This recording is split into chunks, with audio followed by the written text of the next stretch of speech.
Hey, this is Prashant here. I have a small CSV file over here. It contains multiple variables. Let's start by creating a file loop in a package. File.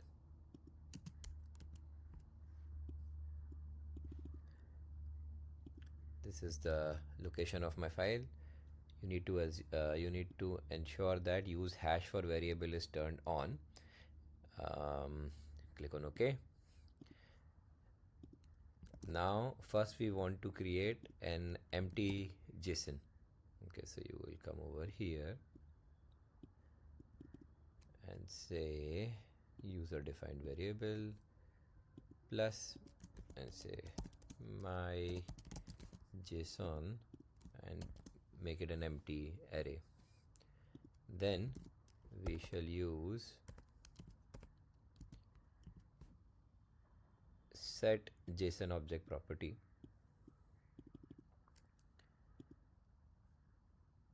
My JSON is the variable which is my JSON.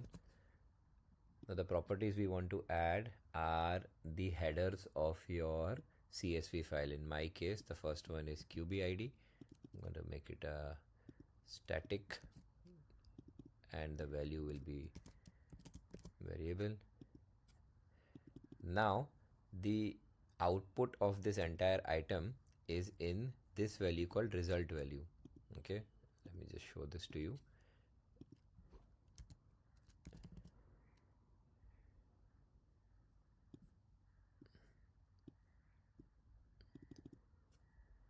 Come to parameters. This is a variable. Okay, and replace variable is true. Now if we will run this, we will get a small JSON with a single property of QBID, which is here. Okay, now we want to append more items into this JSON file. So we come back to set object JSON property. I shall copy it, paste it,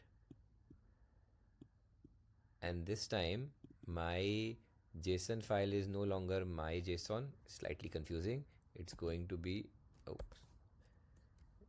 is going to be the result value.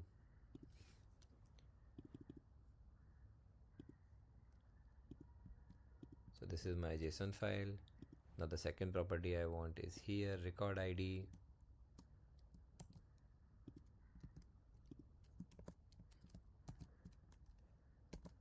Okay, again is a result value over here.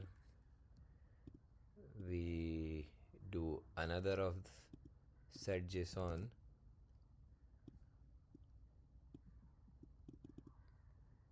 We just repeat.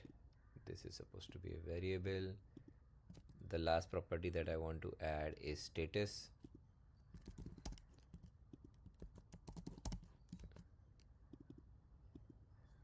Click on OK. Now first, to see if everything is worked properly, we will first attach it to a show message. We will ensure that static variable and static variable. Okay,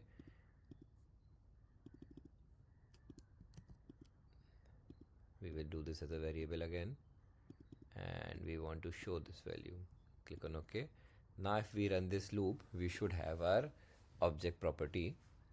Perfect. Now we're going to send it to a webhook. For this we are going to need the HTTP action.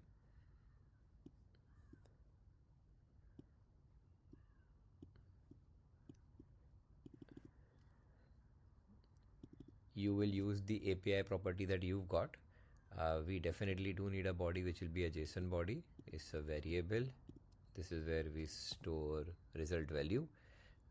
I am going to do this experiment on this website, which is webhook.site. Okay, and click on OK. You wanted to read all the CSV files and send them one by one. So 1, 2, 3, 4. We will complete the loop. Click on save and just run this.